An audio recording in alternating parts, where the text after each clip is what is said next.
రాడు రాడు అనుకుంటున్న జగన్ని అయ్యన్న పాత్రుడు రఘురామకృష్ణంరాజు కలిసి అసెంబ్లీకి రావాలని పట్టుబట్టి మరీ పిలిచారు. దాంతో జగన్ కూడా నవ్వి ఊరుకున్నారు. ఇక ఇప్పుడు ఏపీ అసెంబ్లీ సమావేశాలు మొదలయ్యాయి. కానీ ఏమైంది? జగన్ టీం వచ్చి ప్రతిపక్ష హోదా ఇవ్వాలి అంటూ నినాదాలు చేశారు.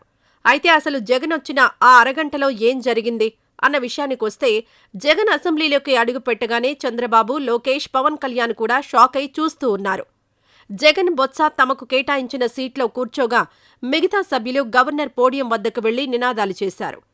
ప్రతిపక్షాన్ని గుర్తించండి, ప్రజాస్వామ్యాన్ని కాపాడండి, సేవ్ డెమోక్రసీ అంటూ పోడియంను చుట్టుముట్టి ప్లక్కార్డులు ప్రదర్శించారు. రైతు సమస్యలపైన ప్రభుత్వం స్పందించాలని డిమాండ్ చేస్తూ దాదాపుగా 15 నిమిషాల పాటు నినాదాలు చేసిన తర్వాత వైసీపీ సభ్యులు గవర్నర్ ప్రసంగాన్ని బాయ్కాట్ చేస్తున్నట్టు ప్రకటించి సభ నుంచి బయటకొచ్చేశారు. ఆ అరగంట సేపు AP CM Chandrababu, deputy CM Pawan Kalyan, మంత్రి లోకేష్ ఏం జరుగుతుందా అని వైసీపీ వాళ్ల వైపే చూడడం సరిపోయింది. అయితే ఈరోజు ఇలా వచ్చి వెళ్లిపోయారు. ఇక స్పీకర్ కూడా ఒక్కసారైనా జగన్తో అధ్యక్ష అని పిలిపించుకోవాలని ముచ్చట పడ్డారు. కానీ ఆ కోరిక కూడా తీరలేదు. అయితే మరి రేపటి నుంచి జగన్ అసెంబ్లీకి వస్తారా అన్న సందేహం ఇప్పుడు అందరిలో మెదులుతోంది. అయితే జగన్ ఈరోజు అసెంబ్లీకి రావడం వెనుక వ్యూహం కూడా ఉంది. జగన్ తనకు అపోజిషన్ లీడర్గా గుర్తింపిస్తేనే అసెంబ్లీకి వస్తారని గత నుంచి చెప్తూ వస్తున్నారు. అసెంబ్లీకి వరుసగా 6 నెలలు రాకపోతే అనర్హత వేటు వేస్తామని AP deputy speaker Raghurama Krishnam Raju already జగన్కు చెప్పారు. అందుకే వాళ్ల మాటను కాదనలేక జగన్ అసెంబ్లీకొచ్చి అటెండెన్స్ వేయించుకొని మరీ బాయ్కాట్ చేసి బయటకు వెళ్లిపోయారు. అంటే అనర్హత వేటు నుంచి తప్పించుకోవడమే లక్ష్యంగా జగన్ వ్యూహాత్మకంగా ప్రవర్తిస్తున్నారన్న విషయం తెలుస్తోంది. ఇలాగే మళ్లీ 60 రోజుల వరకు జగన్ అసెంబ్లీకి రానవసరమే లేదు.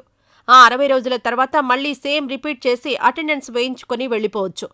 ఈ అటెండెన్స్ కూడా మామూలుగా ఉండకూడదు. ఏదో ఒక అంశం మీద బాయ్కాట్ చేసి మీడియా మొత్తానికి, అలాగే ప్రభుత్వానికి కూడా గుర్తుండేలా చేయడమే లక్ష్యంగా జగన్ అడుగులు వేస్తున్నారు. అంటే అసెంబ్లీ మొదటి రోజు అంటే అధికార పక్షంలో వాళ్లు భయపడేలా చేయడమే ఇక్కడ ప్రధాన వ్యూహంగా కనిపిస్తోంది. అంటే ప్రభుత్వం జగన్ని తొక్కేయడానికి వేస్తున్న ఎత్తులను ఇలా చిత్తు చేయడమే జగన్ ఆలోచిస్తున్నట్టు తెలుస్తోంది. అయితే ఇక రేపటి నుంచి జగన్మోహన్ రెడ్డి అసెంబ్లీకి వస్తారా రారా అనే విషయాన్ని బొత్స సత్యనారాయణని ప్రశ్నించినప్పుడు ప్రభుత్వం నుంచి వచ్చే స్పందన బట్టి నిర్ణయం ఆధారపడి ఉంటుంది అని ఆయన చెప్పారు. అంటే తమకు ప్రతిపక్ష హోదా ఇవ్వాలి, తమను ప్రతిపక్షంగా గుర్తిస్తే తాము సభకొస్తామని ఇండైరెక్ట్గా బొత్స సత్యనారాయణ చెప్పేశారు. ఒకవేళ తమను ప్రతిపక్షంగా గుర్తించని పక్షంలో మీ ద్వారా అంటే మీడియా ద్వారానే ఈ ప్రజా సమస్యలపై ప్రభుత్వాన్ని నిలదీస్తాం అని కూడా వివరించారు. క్షేత్రస్థాయిలో ప్రభుత్వం మీద పోరాటం చేస్తామన్నారు బొత్స. అలాగే ఎమ్మెల్యే చంద్రశేఖర్ కూడా ఈ అంశం మీద స్పందిస్తూ 7% ఓట్లొచ్చిన వాళ్ళని డిప్యూటీ సీఎంని చేసి పీఏసీ చైర్మన్ పదవి కూడా అధికార పక్షమే తీసుకుందని అసహనం వ్యక్తం చేశారు. సభలో ఉన్నది అధికార పక్షం, విపక్షం మాత్రమే. వైసీపీ మాత్రమే విపక్షాల్లో ఉంది కాబట్టి ప్రజా సమస్యలపై మాట్లాడాలన్నారు. ప్రతిపక్ష హోదా ఇవ్వాలని తాము డిమాండ్ చేస్తున్నామన్నారు. 11 మంది సభ్యులు ఎదుర్కొనే ధైర్యం లేకే ప్రతిపక్ష హోదా ఇచ్చేందుకు వెనుకడుగు వేస్తోందన్నారు చంద్రశేఖర్.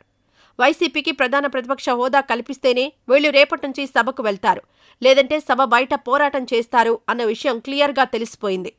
చూడాలి మరి రేపటి నుంచి జగన్ అండ్ టీం అసెంబ్లీకి వస్తారా లేదా అన్నది.